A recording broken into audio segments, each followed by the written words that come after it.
दोस्तों, किसी ने बड़ी कमाल की बात कही है कि दर्द एक संकेत है कि आप जिंदा हैं। समस्या एक संकेत है कि आप मजबूत हैं और प्रार्थना एक संकेत है कि आप इस दुनिया में अकेले नहीं हैं। हेलो फ्रेंड्स, जय Shri Krishna, Radhe Radhe. Welcome back to my channel.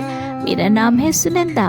आज कहानी सुनने वाली है एक शिष्य की जो आश्रम में रहता तो था लेकिन बड़े ही गुस्सैल स्वभाव का था। उसके बाकी साथी सभी से वो झगड़ा करता, कुछ भी कह देता उल्टा सीधा, और जब उसे गुस्सा आता था तो वो कंट्रोल नहीं कर पाता था और आश्रम में जितने लोग भी थे सभी से उसने रिश्ता खराब कर लिया था।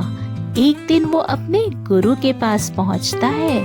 जब उसे रियलाइज हुआ कि उससे कोई भी बात नहीं कर रहा, कोई उसे पसंद नहीं कर रहा, उसने सारे रिश्ते खराब कर दिए हैं, तो उसने अपने गुरु से कहा कि गुरुजी, मुझे समझ में नहीं आ रहा कि अब क्या होगा।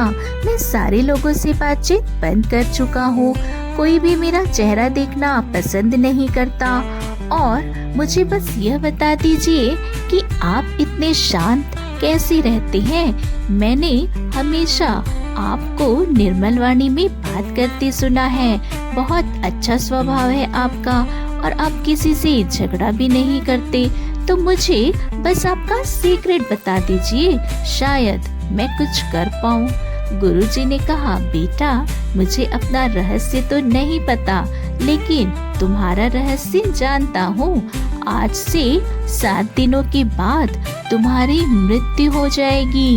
यह सुनकर वह शिष्य था वो घबरा गया, उसका दिमाग खराब हो गया।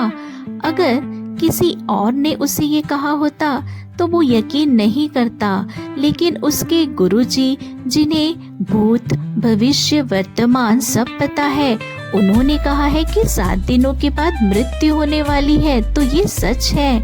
और वो गुरुजी के कक्ष से बाहर निकला। आश्रम में जो पहला व्यक्ति दिखा उससे हाथ जोड़कर माफी मांगी।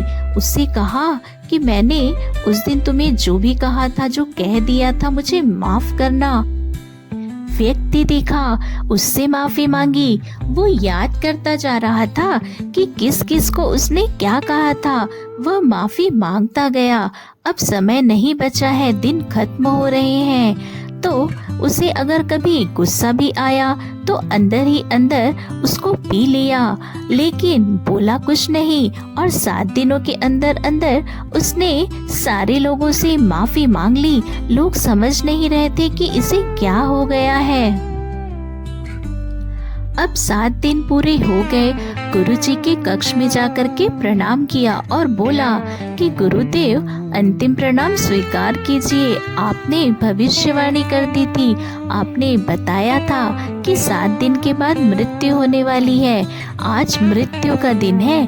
गुरुजी ने पूछा, अच्छा एक बात बताओ कि इन 7 दिनों में तुम्हें गुस्सा आया, तुमने किसी से कुछ कहा? तो उसने कहा, गुस्सा तो आया था लेकिन किसी को कुछ कहा नहीं, अंदर ही अंदर घूंट पी लिया। उल्टा मैंने तो जाकर के लोगों से माफी मांग ली, ताकि कभी किसी का कुछ बुरा कर दिया हो तो अंतिम समय में प्रभु मुझे माफ कर दे। गुरुजी ने कहा, बस यही है मेरे निर्मल रहने का, मेरे व्यवहार का सीक्रेट। मेरी मृत्यु कब हो जाए मुझे नहीं पता, इसीलिए कभी किसी से कुछ कहता नहीं। अपने व्यवहार को ऐसा रखता हूँ जैसे आज मेरा अंतिम दिन है, और तुम्हें समझाने के लिए मैंने ये झूठी भविष्यवाणी कर दी थी। अभी तुम्हारे जीने में बहुत दिन बाकी हैं, आराम से जियो। छोटी सी कहानी, लेकिन ये कहानी गुरु शिष्य की नहीं, आपकी हमारी कहानी है। आपके और हमारे पास भी 7 दिन ही बचे हैं। Sunday, Monday, Tuesday, Wednesday, Thursday, Friday, Saturday. इन्हें 7 दिनों में अपना भविष्य, अपना जीवन सुधारना है। तो ये कहानी आपको कैसी लगी दोस्तों, हमें कमेंट में जरूर बताइएगा। वीडियो पसंद आए तो लाइक